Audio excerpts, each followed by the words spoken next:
The Deer Farming Channel is brought to you by Rafter P Construction. Stick around to learn more about Rafter P's design build process and, of course, the biggest deer in the world.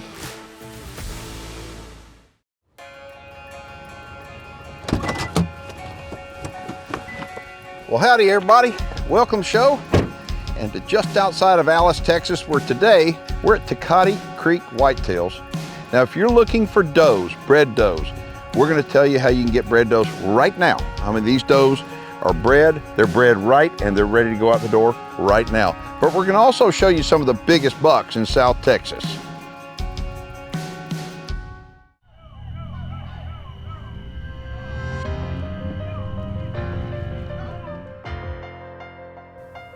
The whitetail deer is America's favorite big game animal, and whitetail deer farming is the fastest growing segment in the American agriculture industry.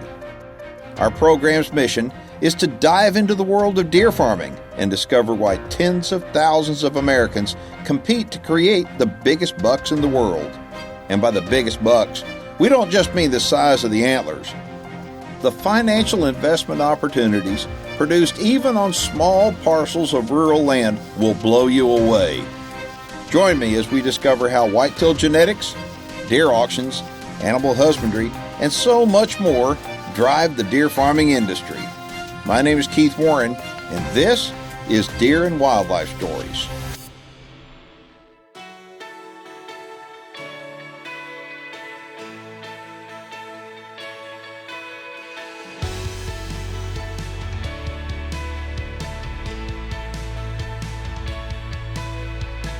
So my name is Dr. Anthony Farmer. I am the owner and veterinarian on staff here at Tecate Creek Whitetails.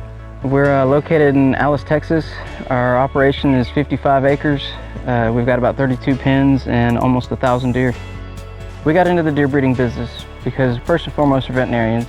My father has been a veterinarian for about 30 years now. He's probably one of the smartest people I've ever met in the veterinary industry. We also have been outdoor enthusiasts our entire lives, so we're in a special opportunity, to kind of do both. We fell in love with it, and we love the animals, and it just is the best of both worlds. I want to point out that right now, as we sit, it's springtime. The does are bred, and as a matter of fact, this is a real busy time of year for down here. And the reason why is because a lot of these bred does are going to new homes. Okay, and we'll tell you about that and why people buy them here in a little bit. But the thing is, we came back here last summer, and that time you had a lot of bucks. But you look around here now, those bucks are gone.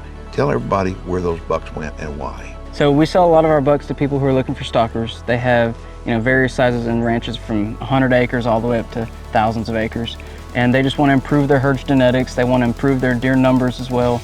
And so I want to point out that the deer that they wound up selling this last summer, the end of last summer, as stalker bucks, the does that are in pens right now, those are the same exact genetics, and those are stalker does to go out to ranches. So if you're looking for stalker does, these does are available right now. These deer can still be delivered. Tell everybody about the process. If they want to buy does, what do they need to do, and how do you move them? So in order for us to sell you does, we need to make sure that you have a valid permit with Texas Parks and Wildlife, and then from there, we handle everything else. And what that means is you can come out here and you can take a look at them. And now Anthony has got pedigrees on all these deer. Every single deer out here, and I've got deer from down here before, and they've got great pedigrees. These deer are bred big and bred right.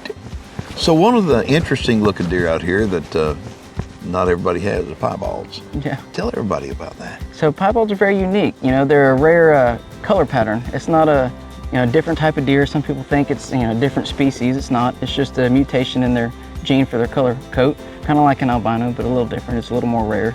It affects maybe less than 1% of natural native deer, so it's not very common. But we have a good amount of them. We have about 20 strong out here, and they're pretty to look at. They make great yard ornaments, as people call them, but they still have beautiful horns as well. And they're just beautiful animals. But see, if somebody wants to buy a piebald, you'd sell them, right? Absolutely. I've already sold some this year, and they make clients happier than native deer do sometimes. Absolutely. So if you're looking for a good piebald and you're in Texas, call Anthony. Yeah, we've got some beautiful ones out here. Yeah, you do. Deer and Wildlife Stories is brought to you by MVP Whitetails, Dr. Ray Favero's Whitetail Genetics, UVC Power Sports Tractors and Outdoors. Rafter P Construction. For more videos on deer farming, check out the Deer Farming channel on YouTube.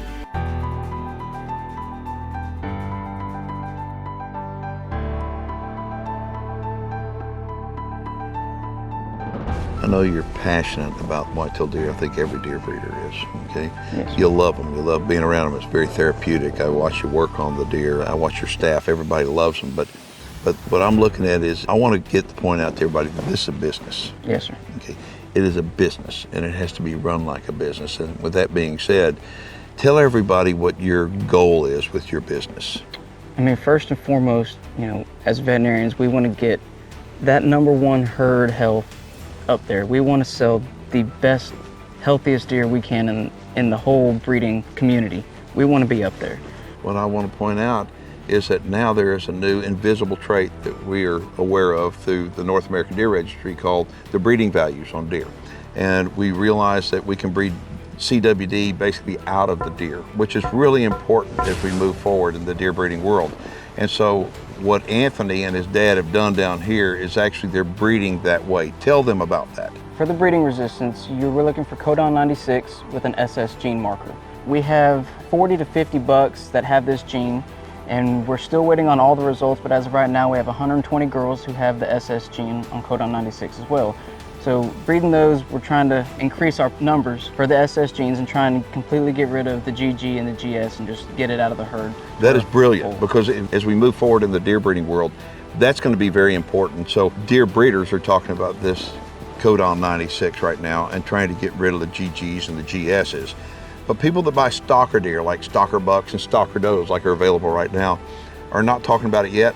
Well, let me give you a little piece of advice. You better start talking about it. If you're looking at buying deer down the road, that's going to be the kind of deer that are going to be selling down the road, in my opinion. What do you think? Absolutely. And so we can change the genetic makeup as we artificially inseminate deer and as we cover the deer. And so that's important, because you know that inside the belly of that doe, you've got for sure one S marker, and you may have 2 S markers.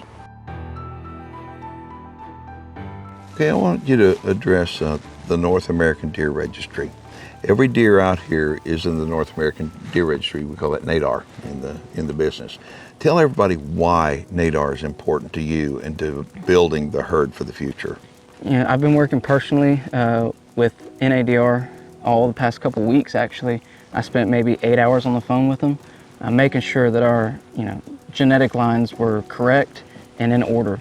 Because in order to breed them properly, and for us to get this SS gene, as spot on as we can, we have to make sure we know who belongs to who. Because if you breed the wrong buck to the wrong girl or wrong girl to the wrong male, you're going to completely erase what you've been trying to do this whole time. So in order for everything to work smoothly, you've got to make sure your NADR papers are in order. As a deer breeder, I promise you, every serious deer breeder goes on NADAR's website all the time. I spend hours on the computer. We live on it, yeah. Okay? And the reason why is not only are we able to predict what we want to grow, okay, because we can see the information on our animals, but we can look at what other people are doing as well. Yeah. If you're a deer breeder and you look at NADAR and you're going to go to the Tecate Creek Whitetails, you're going to see what the farmers have. You're going to see the herd that they have, and I think you're going to be impressed. So you may be wondering who the customer is that buys deer off a deer breeding operation like down here. Tell everybody. So we've got a couple customers who have already bought some girls. They're either starting new ranches for personal use, or they're looking to increase their genetics throughout their herd.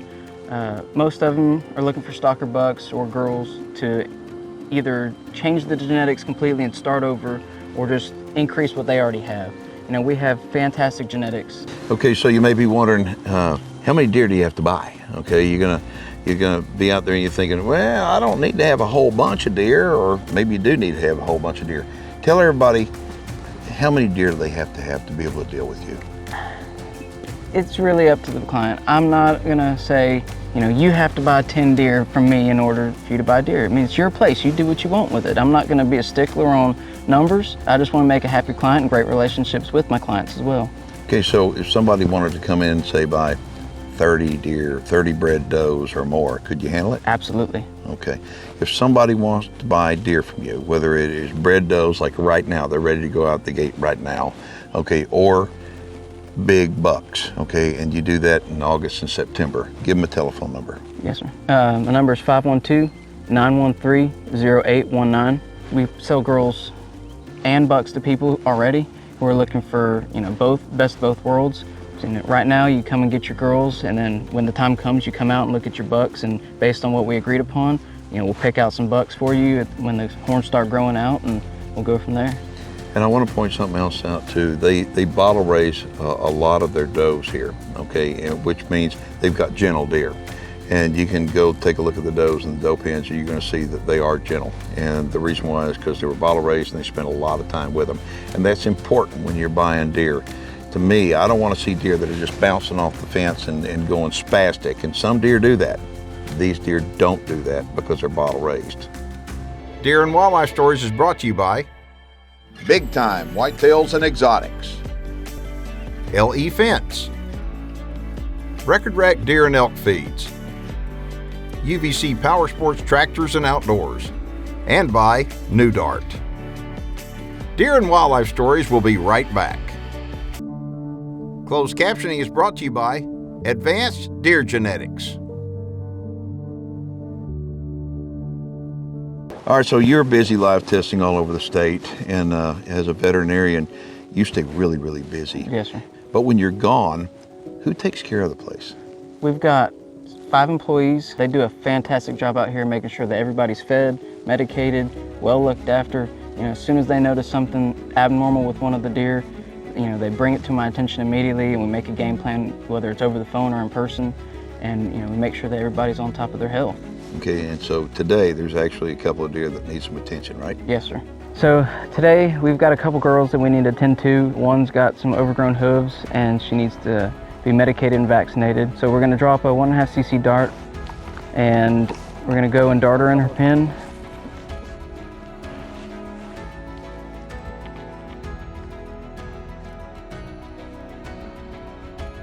Just waiting for her to stop so we can take a good ethical shot.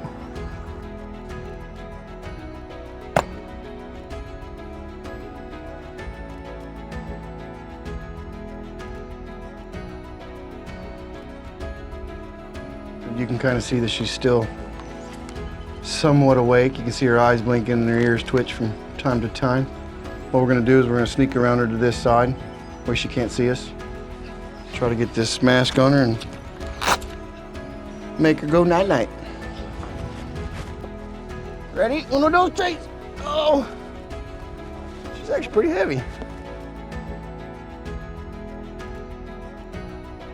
When they don't have enough, rough sediment to file and keep these straight, that it starts to roll over. And that's eventually, it rolls over and creates a solid nail down here, and she no longer has anything soft to walk on. This is all hard. A normal wild deer would go over enough terrain to file their own hooves down and keep them trimmed. In our soft sediment, we don't have that ability to, so we have to do it for them. Look, man, she's walking on something soft again. Look, you got soft tissue again. It's not rock hard. Try to give her something flat to walk on. Got her all nice and cleaned up. A little close on her nail there. Keep the flies and the dirt out of it. All right, we're gonna give her some medication just as a preventative to make sure she's staying up to date and healthy. So we're gonna give the medication sub-Q, meaning under the skin. When you stick it in, you want to draw back and create a negative pressure in the syringe. Make sure you're not getting any sort of blood under the needle. All right, now that she's been medicated and her hooves have been trimmed, we're going to take her and put her in the box and reverse her and let her wake up calmly. So recovering a doe in a box, she will recover nice and slow, but it's in a calm, cool environment, so she's not stressed out with the heat and then other girls, picking on her, messing with her while she's down. It's just this nice, smooth and calm recovery. It's in the best interest and health for the doe, herself. So the next doe, she's gonna be sold to a buyer. All right, so we're gonna go dart this girl that's laying down by the tree and put her in a different pen in the front of the property to separate her from these girls to get ready to be sold.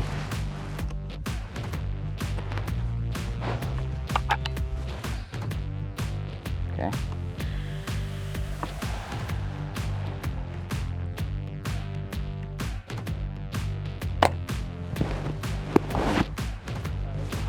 All right, now that she's been darted, we gotta wait about 10 to 15 minutes for her to go down calmly before we can go put a mask on her and then put her on a stretcher and take her to the front.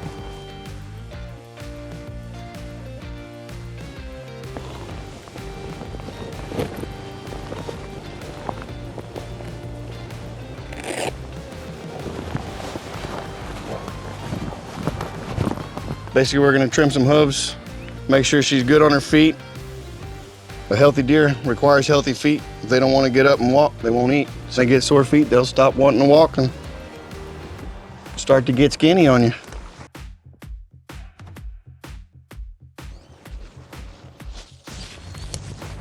There we go. And that soft bit out there.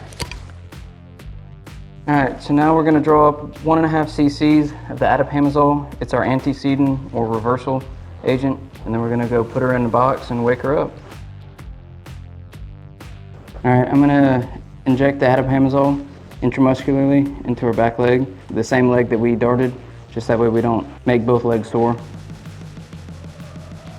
All right, now that she's reversed, let's wake her up. We pull her mask off. Good morning, sunshine.